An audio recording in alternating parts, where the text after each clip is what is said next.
بسم اللہ الرحمن الرحیم۔ نماز پڑھ کے کچھ لوگ سر پہ ہاتھ رکھ کر کچھ کلمات پڑھتے ہیں، جیسے کہ بعض لوگ یا رحیم پڑھتے ہیں، بعض یا کریم پڑھتے ہیں۔ تو اس طرح مختلف کلمات فرض نماز کے بعد وہ سر پہ ہاتھ رکھ کر پڑھتے ہیں۔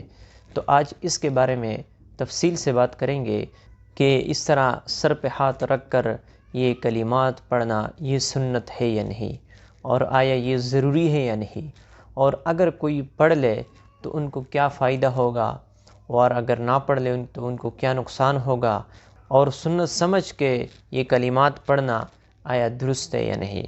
تو اس کے بارے میں تفصیل سے بات کریں گے۔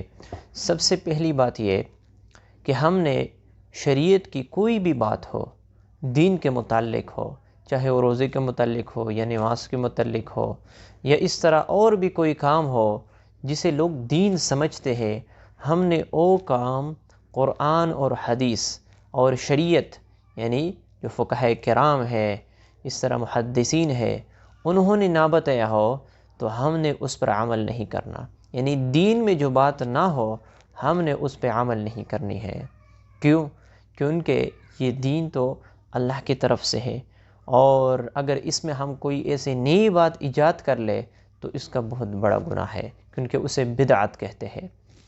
تو لوگ جو فرض نماز کے بعد سر پہ ہاتھ رکھ کے کچھ کلمات پڑھتے ہیں، جیسے کہ یا رحیم یا قوی یا عزیز، تو یہ سنت نہیں ہے۔ یعنی سنت سے یہ کلمات ثابت نہیں ہے کہ آپ نے فرض نماز کے بعد سر پہ ہاتھ رکھ کے یہ کلمات پڑھنے ہیں، تو یہ سنت نہیں ہے۔ ہاں، بعض چیزیں ایسی ہے جو بزرگوں نے اکابر نے بتائی ہوتی ہے کسی فائدے کے لیے، جیسے کہ 7 مرتبہ سنقرئک فلا تنسى، یہ قرآن کی آیت ہے۔ اگر کوئی سر پہ ہاتھ رکھے اور فرض نماز کے بعد یہ آیت پڑھ لے 7 مرتبہ، اول و آخر درود شریف پڑھے، تو اللہ رب العزت اس کا حافظہ بڑھائیں گے، حافظہ تیز کریں گے۔ تو یہ اکابر سے، بزرگوں سے ثابت ہے۔ لیکن اس طرح یہ جو یا عزیز یا قوی یا اس طرح یہ آیت، یہ سنت نہیں ہے کہ لوگ سنت سمجھ کر اس کو ضروری سمجھے۔ ضروری نہیں ہے۔ ہاں، فائدے اس کے ہیں کہ فرض نماز کے بعد جو ہمارے اکابر نے بتائے ہیں کہ یہ پڑھ دے تو حافظہ تیز ہوگا، یا اس طرح یا نور 11 مرتبہ پڑھ لے اور جو ہے نا ہاتھوں میں پھونک کر آنکھ کو جو ہے نا مل دے تو اس سے بینائی تیز ہوتی ہے۔ تو یہ ہمارے اکابر سے ثابت ہے، لیکن اسے سنت ہم نہیں کہہ سکتے۔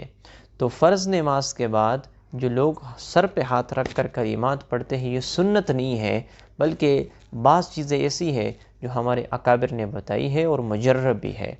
اسی لیے اگر کوئی سنت سمجھ کر ان کلمات کو پڑھتا ہے تو وہ غلط کرتا ہے، درست نہیں ہے۔ لیکن اگر اکابر کے بتائے ہوئے طریقے کے مطابق یعنی سنت نہیں سمجھتے بلکہ اپنے فائدے کے لیے پڑھتے ہیں، تو اس کے لیے اس طرح کرنا جائز ہے، درست ہے۔